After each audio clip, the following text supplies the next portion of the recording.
places left on Earth where humans and animals live in complete harmony.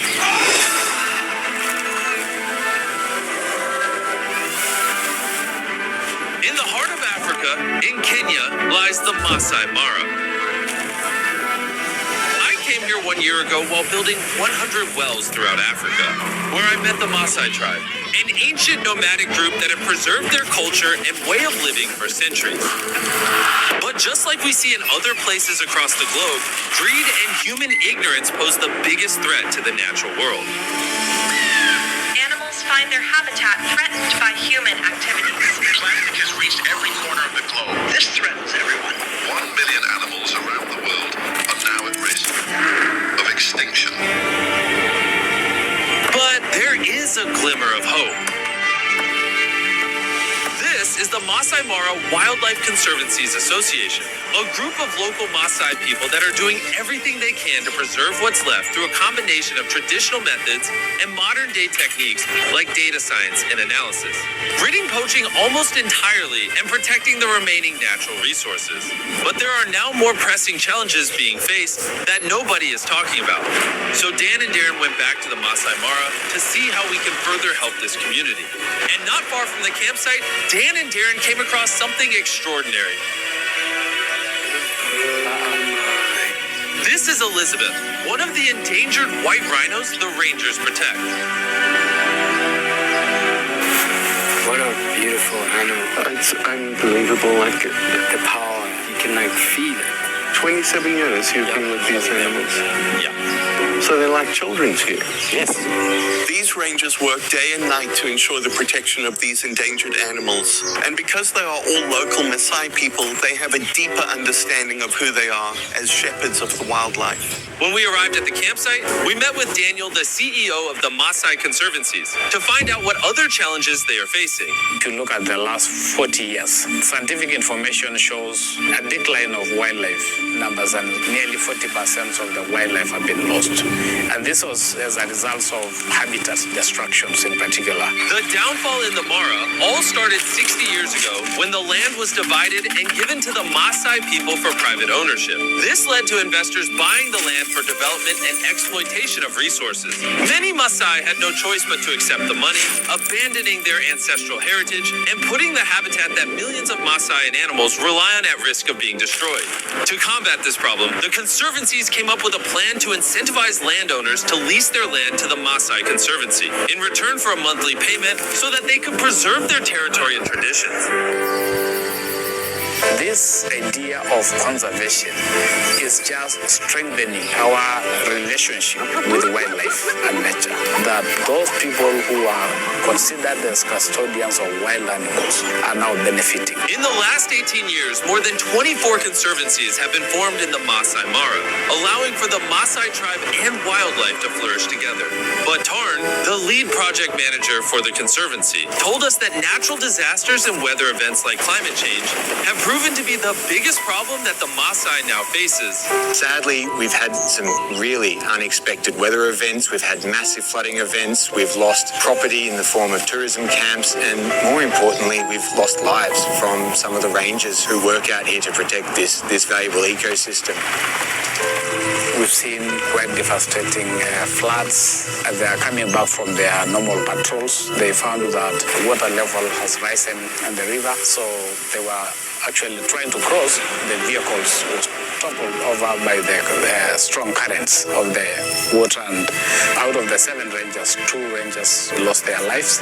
They lost their lives in the line of duty, protecting our precious natural resources. We're trying to find a way to support the affected families. Both rangers had large families who they provided for on a daily basis, and their tragic death has now left the families without a source of income. Hopefully in the future we can have an alert system to avoid these sorts of tragedies ever happening again. One way the conservancies are looking to combat this problem is through the installation of weather stations. Weather stations are crucial for doing the ecosystem monitoring work and ultimately being being able to make informed ecosystem management decisions that go into the conservation effort here. Another struggle is the complete lack of electricity at the ranger base camps, which makes basic tasks like charging a flashlight and powering the current weather stations extremely difficult.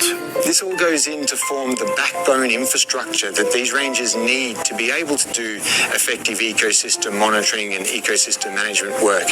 And that's been a big shift in how conservation has worked in this landscape over the past 20 years. It feels like we're at an inflection point in time right now, and if we don't do something about this, it may be lost forever. We want to do everything we can to make a long-lasting impact on the conservation in the Masai Mara. So Darren met up with Michelle, the president from our long-term partners, Give Power. They have been working with the conservancies in generating clean energy for the rangers. Give Power will be supplying the whole ranger station with clean energy to give light at night. And most importantly, power the weather stations and sensors to predict environmental changes and events to protect the Maasai people. And furthermore, expand the protected Masai Mara areas. So I got very excited about the opportunity to bring power to some of these ranger stations. We also got the opportunity to create a digital connection to be able to transmit important information that they gather in the field to a system that would allow us to start creating carbon credits. Carbon credits are bought by companies to offset their carbon footprint and allows them to release a certain amount of greenhouse gases. If the Conservancy gets additional weather stations, they will be able to sell the carbon credits to companies that need it in order to continually expand and protect the Masai Mara. In addition to the 7 weather stations and solar grids that we installed, Darren is just about to surprise Daniel with even more. Daniel, we're going to pay for 5 more weather stations. I've no words to express gratitude and the Mara community I'm speaking on their behalf. Thousands and thousands of those landowners who are not here. They are going to be very, very happy.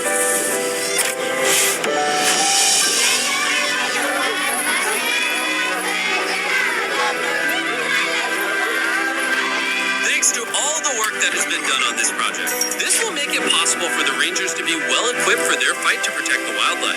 The conservancies will also be able to generate their own income from the carbon projects, allowing for enough funds to lease out more lands. That will provide larger areas for the wildlife to thrive, as well as offer the Maasai people the opportunity to live as they have done for centuries. We are also ensuring that the new generations will have to continue what we have started, because it is also actually changing their livelihoods. It is actually providing income to thousands and thousands of households. It's a blessing to us.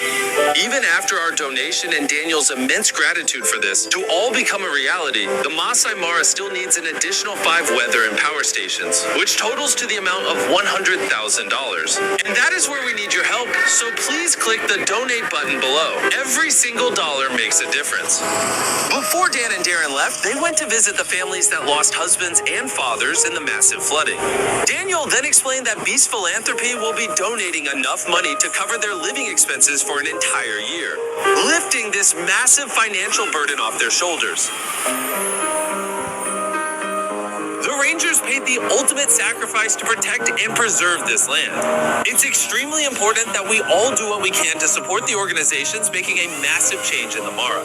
We have a short opportunity to take action and do something about it before it's too late. It's thanks to all of you watching and donating that we can do projects like this with organizations that are protecting our planet and its nature. So again, please click the donation button so that we can hit our goal of $100,000 to complete this project.